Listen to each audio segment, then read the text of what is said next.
میں نے تو کہا ہے مانگو, اگر نہیں مانگا کبر سے کام لیا کہ نہیں جی ہم نہیں مانگ رہے, سیدخلون جہنم داخرین, ذلیل کر کے جہنم کی آگ میں پھینک دوں گا.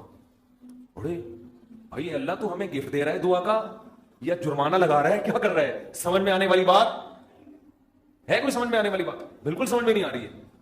یہی وجہ ہے کہ قرآن میں اور مقام پہ جب اللہ نے کہا نا میری یہ نعمتیں کھاؤ, تو پھر یہ نہیں کہا نہیں کھاؤ گے تو یوں کر دوں گا, یہ نہیں کہا. اللہ نے قرآن میں کہا کلو وشربو, کھاؤ اور پیو, حد سے تجاوز نہ کرو. یہ نہیں کہا اگر نہیں کھایا نا تو جہنم میں پھینک دوں گا, یہ کہا قرآن نے. کیا ہو گیا بھائی؟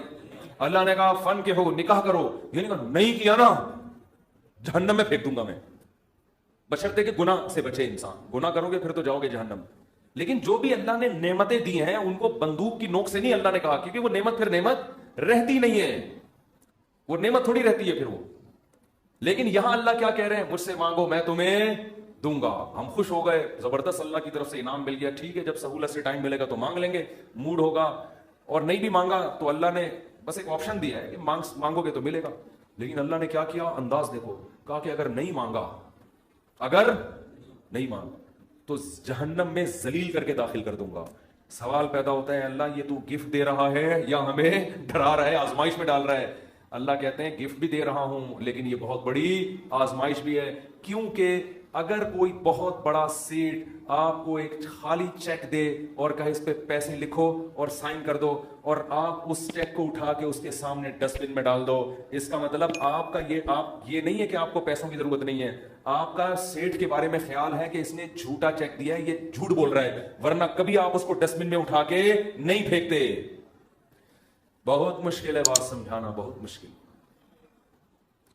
آپ غریب ہیں, کھانے کو روٹی نہیں ہے, ایک سیٹھ نے آ کے آپ کو ایک سونے کی ڈلی پکڑا دی, کہا لے موج کریے, کروڑوں روپے کی ہے.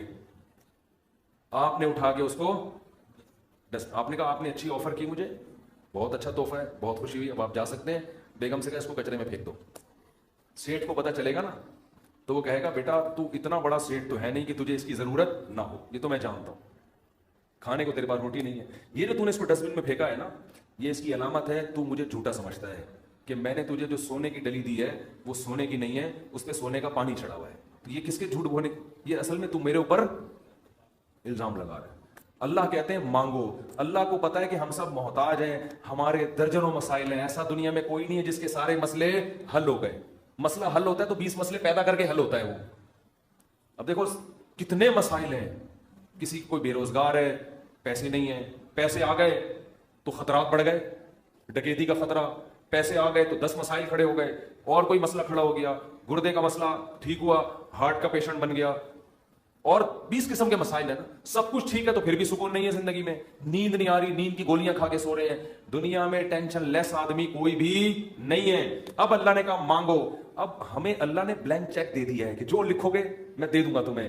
آپ نے اللہ کی اس آپشن کو, اللہ کی اس نعمت کو اٹھا کے ڈسٹ بن میں پھینک دیا. آپ ہر ایک کے در پہ جا کے اپنی حاجتیں بیان کرتے ہو, کبھی تھانے میں پہنچے ہوئے ہوتے ہو, کبھی ڈی سی آفس پہنچے ہوئے ہوتے ہو, کبھی ڈی ایس پی کے پاس پہنچے ہوئے ہوتے ہو, کبھی وزیر اعظم سے رابطے کی کوشش میں, کبھی مسجد کے امام سے آ کے کہہ رہے ہوتے چڑیل آ گئی ہے, کوئی دم درود کر کے اس کو بھگا دو گھر سے. 10 قسم کے. لیکن اللہ کا دروازہ کھٹکھٹانے کے لیے تیار نہیں ہو تو یہ اس کی علامت نہیں ہے کہ آپ کے مسائل حل ہو گئے, یہ اس کی علامت ہے کہ آپ نے اللہ کی آفر کو ہلکا سمجھا ہے, اللہ کو معاذ اللہ آپ نے جھوٹا سمجھا ہے, اللہ کو معاذ اللہ آپ نے اس کے بیان کو سیاسی بیان سمجھا ہے. لیکن جو ایمان والے لوگ ہیں وہ اللہ کی اس آفر سے فائدہ اٹھاتے ہیں. کتابوں میں لکھا ہے کہ یعقوب علیہ السلام کے بیٹے جب ان سے بچھڑے تھے, اتنی اللہ سے دعائیں مانگی کہ ان کے گھٹنے سجدے میں گر گر کے دعائیں مانگ مانگ کے ان کے گھٹنوں اور بازوؤں پہ نشان پڑ گئے تھے. انبیاء بہت دعائیں مانگتے ہیں, ہر بات میں دعا, ہر بات میں دعا. قرآن کہتے ہیں مجاہدین جو میدان جنگ میں لڑائی کے لیے اترتے ہیں وہ کیا دعا مانگتے تھے؟ ربنا افرغ علینا صبرا وثبت اقدامنا, اے اللہ ہمارے اوپر صبر کو انڈیل دے, ہمارے قدموں کو مضبوطی سے جما دے, اور ہمیں ان دشمنوں پر فتح دے. تمام اسباب وسائل کے ساتھ اترے ہیں, مگر دعائیں کس سے مانگ رہے ہیں؟ اللہ سے.